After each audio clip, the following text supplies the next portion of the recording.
milliy haydovchilik guvohnomasini rasmiylashtirishda masofadan turgan holda ariza berish hamda natijasini pochta orqali olish imkoniyati mavjudligidan xabaringiz bormi?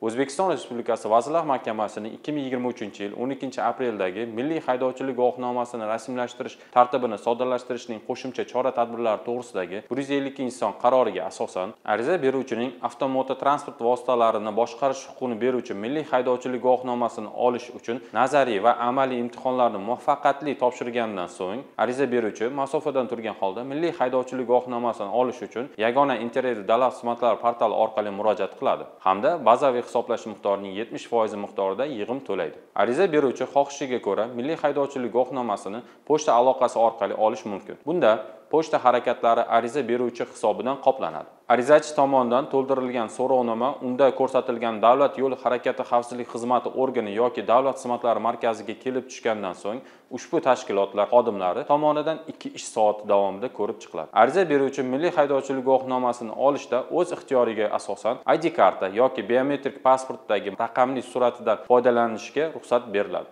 Yoki davlat yo'l harakati xavfsizlik xizmati organi yoki davlat xizmatlari markaziga o'zi kelib suratga tushadi. Davlat yo'l harakati xavfsizlik xizmati organi yoki davlat xizmatlari markazi xodimi so'rovnomadagi ma'lumotlarni tizimdagi ma'lumotlar bilan solishtiradi, so'ngra milliy haydovchilik guvohnomasini nashrga beradi. Milliy haydovchilik guvohnomasi tayyor bo'lganligi haqida ariza beruvchiga axborot kommunikatsiya tizimi orqali xabardor qiladi. Quyidagi hollarda milliy haydovchilik guvohnomasini rasmiylashtirish rad qilinadi.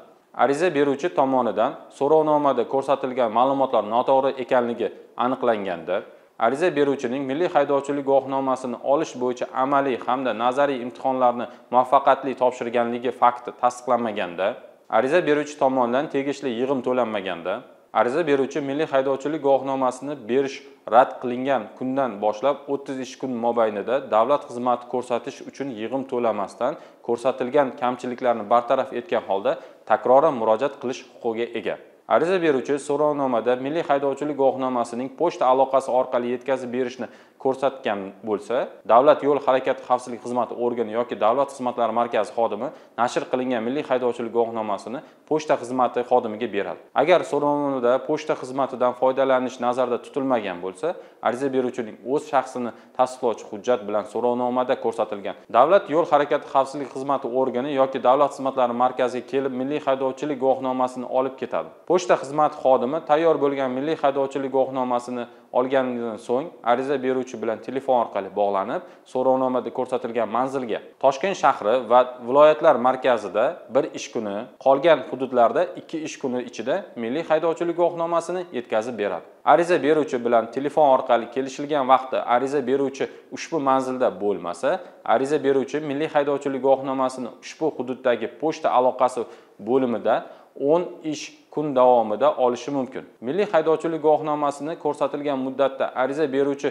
tomonidan olib ketilmasa, pochta xizmati xodimi milliy haydovchilik guvohnomasini uni rasmiylashtirilgan davlat yo'l harakati xavfsizlik organi yoki davlat xizmatlari markaziga topshiradi. Bunda ariza beruvchining o'zi shaxsini tasdiqlovchi hujjat bilan so'rovnomada ko'rsatilgan davlat yo'l harakati xavfsizlik xizmati organi yoki davlat xizmatlari markaziga kelib milliy haydovchilik guvohnomasini olib ketadi. Bunda pochta xizmati uchun to'langan to'lovlar qaytarilmaydi.